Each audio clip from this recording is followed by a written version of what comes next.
Welcome to Second Take, the show that focuses on the issues behind the news. Mining Weekly editor Martin Creamer joins me today to unpack the latest in the mining industry. Welcome, Martin. Hi, Sashni.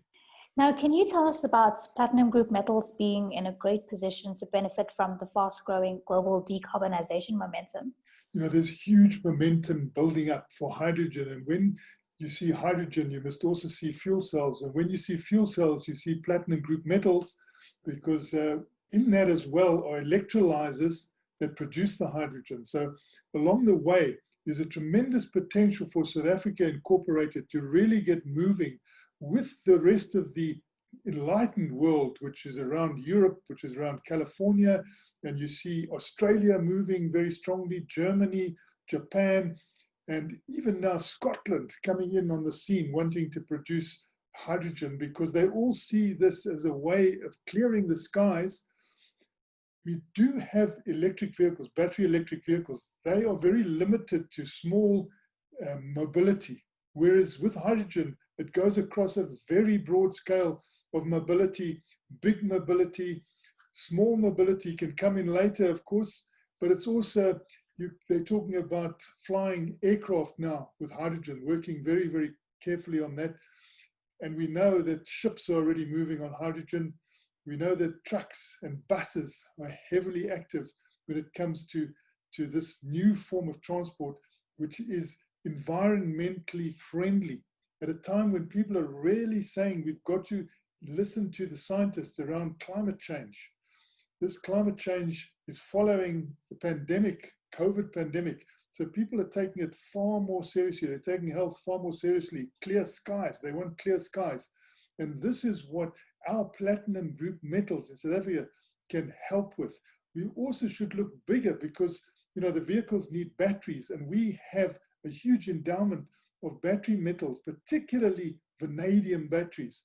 So South Africa should really be working together.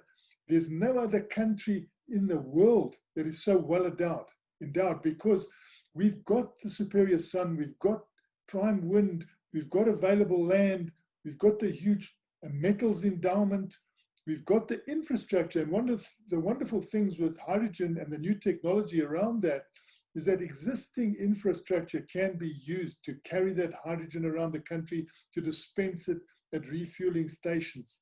So we need to be aware of this huge opportunity, and we need the momentum. People in the science and technology and in minerals and energy must realize that hydrogen can actually turn Eskom even green.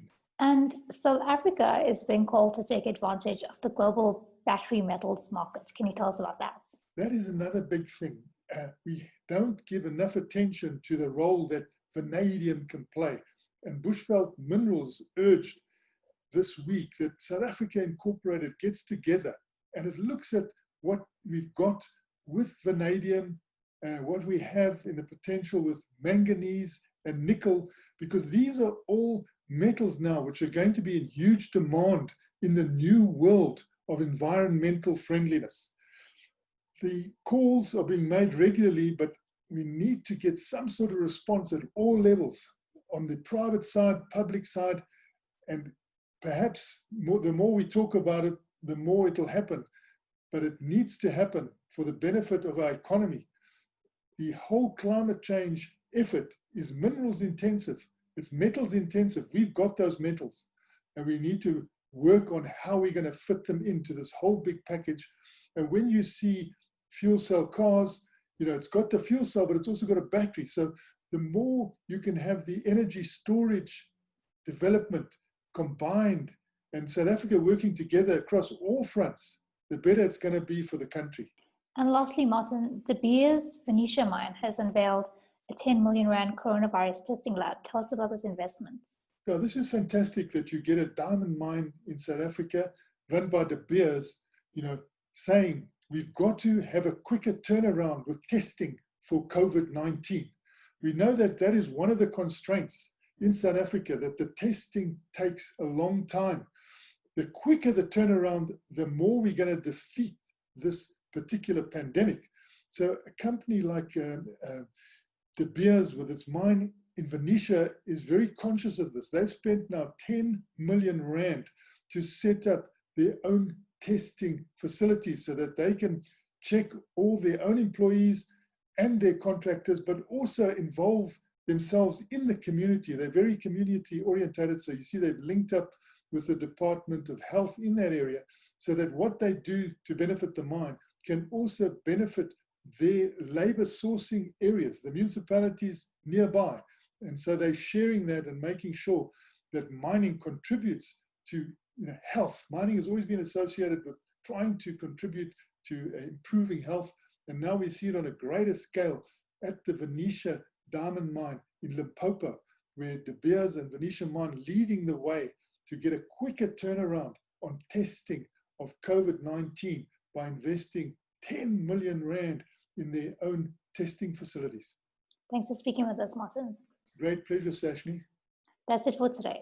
Join us again next week for more news analysis on the local and global mining industries. And don't forget to listen to the audio version of our Mining Weekly daily email newsletter.